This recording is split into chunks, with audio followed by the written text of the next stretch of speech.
अस्सलाम वालेकुम friends, welcome back to top smarties drama serial baby Baji की अगली किस्त में हम देखेंगे कि नसीर और अज़रा का अंजाम क्या होता है। जैसे कि हम देख रहे हैं कि वलीद के आने से पूरा ड्रामा ही पलट गया, लेकिन ये लोग अपने अंजाम तक ज़रूर पहुंचेंगे। तो बात करते हैं सबसे पहले नसीर के अंजाम की। नसीर बहुत ही ज़्यादा खुश था कि उसकी शादी है और इसी खुशी में दूल्हे की तरह तैयार होकर कुल्ला पहन के जाता है और ज़ोर ज़ोर से दरवाज़ा खटकाता है कि खोलो दरवाज़ा खोलो, लेकिन आगे कोई भी नहीं होता। जाहिर है वो लॉक लगा के चली गई होती हैं। जाता है परवेज़ के पास और उससे पूछता है तो वो कहता है कि भाई किन लड़कियों के चक्कर में पड़ गए हो, वो लड़की तो है ही ऐसी, रोज़ उसका शौहर मेरे पास आता है और किसी न किसी को चूना लगा के वो हमेशा यही काम करती है। नसीर बहुत ज़्यादा चीखता चिल्लाता है और घर आके सोचता है कि मैंने अस्मा के साथ क्या क्या ज़्यादतियाँ की, मैंने उसके लिए उसको छोड़ा, अपनी इतनी वफ़ादार बीवी को छोड़ा, उस पे हाथ उठाया, उसको इतनी जुल्म और ज़्यादतियाँ सारी उम्र उसके साथ की। खैर बहुत ज़्यादा शर्मिंदा है अपनी इस गलती पर। बेबी बाजी जो कि अपनी बहुओं से बहुत ज़्यादा प्यार करती है, बेबी बाजी की बेटी नहीं है लेकिन उन्होंने अपनी बहुओं को हमेशा अपनी बेटी समझा।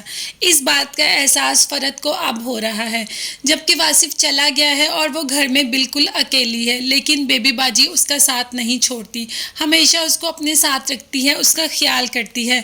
फ़रत इस बात पर बहुत ज़्यादा शर्मिंदा है, बल्कि घर में फ़ोन करके अपनी दोस्त को भी कहती है कि मेरी सास बहुत अच्छी हैं, मैं ही अज़रा भाभी के चक्कर में पड़ गई और अज़रा भाभी से लड़ते लड़ते मुझे इस बात का एहसास ही नहीं हुआ कि मैं उन जैसी ही बनती जा रही हूँ। तो चलो देर आए दुरुस्त आए, फ़रत और नसीर को अकल तो आई। तो अब बात करते हैं बेबी बाजी के ज़ेवरात की जो बेबी बाजी ने अस्मा के पास रखवाए थे। जब अस्मा घर जाती है तो घर में वो ज़ेवरात नहीं होते, बहुत परेशान होती है। ज़ेवरात तो पहले ही नसीर उस लड़की की माँ को दे चुका है। खैर आती है और बेबी बाजी को बताती है। जब जमाल भाई अलमारी साफ़ करने के लिए कहते हैं कि अज़रा का सारा सामान पैक कर दो, मुझे उसके घर भिजवाना है, तो उसमें क्या देखती है अस्मा के वो ज़ेवरात निकलते हैं। जमाल जो पहले ही अज़रा पे बहुत ज़्यादा गुस्सा है, एक और बात उसके सामने आ जाती है और बहुत ज़्यादा गुस्से में भड़क जाता है। उसको पता चल जाता है कि अज़रा ने ही उसकी माँ के ज़ेवरात छुड़ाए थे। अमन वलीद का फ़ोन नहीं उठा रही। वलीद के बार बार इसरार करने पे आखिरकार अस्मा उसको बता ही देती है कि समन का रिश्ता उसके घर वालों ने कहीं और तय कर दिया है। खैर जो भी है, वलीद समन को पसंद तो करता है और बेबी बाजी अपने लाडले बेटे को नाराज़ कब देख सकती हैं। समन की माँ के पास जाती हैं और उसको मना ही लेती हैं और समन की शादी फाइनली वलीद से ही होगी। खैर जिससे समन की शादी तय हुई होती है वो लड़का भी कोई सही नहीं होता, अमीर तो ज़रूर होता है लेकिन उसकी आदतें बहुत ज़्यादा ख़राब होती हैं, जो कि समन के घर वालों को टाइम रहते ही पता चल जाता है।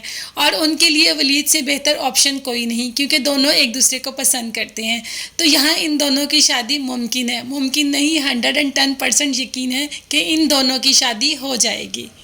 सबसे ज़्यादा इंतज़ार हमें बेबी बाजी ड्रामा में अज़रा के इंजाम का है। आखिर अज़रा का इंजाम क्या होगा। तो अज़रा जैसे ही अपनी माँ के घर गई है, अपनी भाभी का भी जीना हराम करके रखा हुआ है। उसकी भाभी बेचारी बहुत कुछ बोलती भी है, उसको जवाब भी देती है, लेकिन अज़रा कहाँ किसी की सुनती है। तो अब तो जमाल भाई के सामने भी अज़रा की हकीकत आ गई और जमाल भाई उसको तलाक देने का सोच रहे हैं, लेकिन बेबी बाजी ऐसा कुछ नहीं होने देगी, क्योंकि बेबी बाजी दिल की बहुत ज़्यादा अच्छी हैं और उन्होंने अपनी बहुओं को हमेशा अपनी बेटी ही समझा है। अज़रा की तबीयत ख़राब होती है तो डॉक्टर उसको कुछ नॉर्मल से टेस्ट लिख के दे देते हैं और जब टेस्ट की रिपोर्ट आती है तो अज़रा की तो हवाइयाँ ही उड़ जाती हैं। जब अपनी रिपोर्ट खोलती है तो रिपोर्ट में इसको कोई बहुत ही मूजी बीमारी लाहक हो चुकी है। तो अपनी माँ से कहती है अम्मी प्लीज़ कह दें ये रिपोर्ट झूठी है, अम्मी प्लीज़ प्लीज़ एक बार कह दें ये रिपोर्ट झूठी है और मेरी नहीं है। लेकिन ऐसा कुछ नहीं होता, वो रिपोर्ट अज़रा की ही है, जिसने भाइयों को भाइयों से अलहदा किया, जिसने घरों में फूट डाल दी, जिसने घर के घर अलहदा कर दिए। आखिर उसका मुकाफात ना हो, ऐसे कभी हो सकता है। एहसास होने की बात है ना, फ़रत ने जो भी किया अज़रा के पीछे लग के किया, अज़रा की शिद्दत में आकर किया, लेकिन उसको उस बात का एहसास है। और अभी बात करें अज़रा की तो अज़रा को तो अभी भी एहसास नहीं है। रिपोर्ट आती है जिसमें उसको मूजी बीमारी लाहक हो जाती है और क्या पता उसको कैंसर हो और कैंसर की लास्ट स्टेज ही हो। یہ ہوگا عذرا کا انجام، اور یہ ایسا انجام ہے جس سے وہ لڑ کر جیت بھی نہیں سکتی، لیکن خدا چاہے تو کیا نہیں ہو سکتا، وہ جیت بھی سکتی ہے اگر گھر والوں کی سپورٹ اس کے ساتھ ہو، اور اینڈ پہ سارے گھر والوں کی سپورٹ اس کے ساتھ ہوگی، بیبی باجی اور سارے گھر والے عذرا کے ساتھ کھڑے ہوں گے، جس سے شرمندگی تو خیر اس کو کافی ہوگی۔ تو آپ مجھے کمنٹ میں ضرور بتائیے گا کہ عذرا کو کینسر ہوگا اور کینسر کی لاسٹ سٹیج ہوگی، مجھے آپ کے کمنٹ کا انتظار رہے گا۔ میرے چینل پر کوئی بھی نیو اپڈیٹ لینے کے لیے دیکھنے کے لیے میرے چینل کو ضرور سبسکرائب کیجیے گا اور بیل آئیکن کا بٹن ضرور پریس کر دیں تاکہ میری ہر نئی آنے والی ویڈیو آپ تک پہنچ سکے۔ اپنا بہت زیادہ خیال رکھے گا، مجھے دعاؤں میں یاد رکھے گا، اور مجھے کمنٹ میں ضرور بتائیے گا کہ عذرا کو کون سی بیماری ہوگی اور کیا وہ بچ پائے گی یا نہیں۔